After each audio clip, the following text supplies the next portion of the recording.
This is day 5 of sharing things on my enlightenment journey that I have not shared with a lot of people. If you're not open-minded, please just keep scrolling. So I got off of my SSRI earlier this year. I was on Lexapro for 5 years and could not get off of it. It was so hard. When I first got on it, I ended up in the hospital for self-harm and unaliving thoughts, things like that. It was a really dark time in my life, and I was so scared that if I got off of it, I would go back to where I was before. I started microdosing magic mushrooms and doing full trips. It's really weird because SSRIs block off like your connection with the spirit realm so much. I can go more into how I got off of it and things I did to like get my anxiety under control, but I was struggling with PTSD, nightmares, just severe anxiety, which would then lead to depression, and it would just be this whole cycle over and over. I was then introduced to another type of plant medicine, I'll call it Dimitri, and it changed my entire life. I've done it twice now, so I'm going to talk about the second time I did it. That week I was struggling with paranoia and nightmares and fears of death. Like, I was so scared of dying, which is like so weird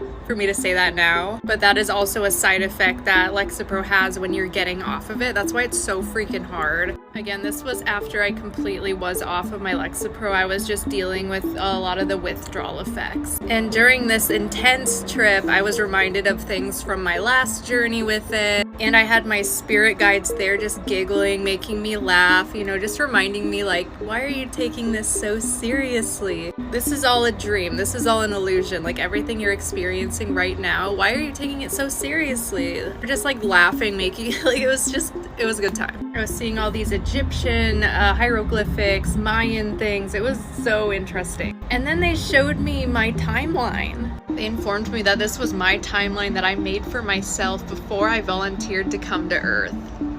Yeah. I tried to draw it out, but it was a lot longer than this, but it was literally like huge, and there was all these symbols. It looked like a lot of Egyptian, and in the moment I understood what everything meant. Like, I understood all of it, and I was only over here on my timeline, so I have all this time to go. So that definitely eased the anxiety that I was going through that week so much. There's a lot with the Egyptian stuff that I want to share as well, with my past life and all these things, so stay tuned because I'll definitely share more.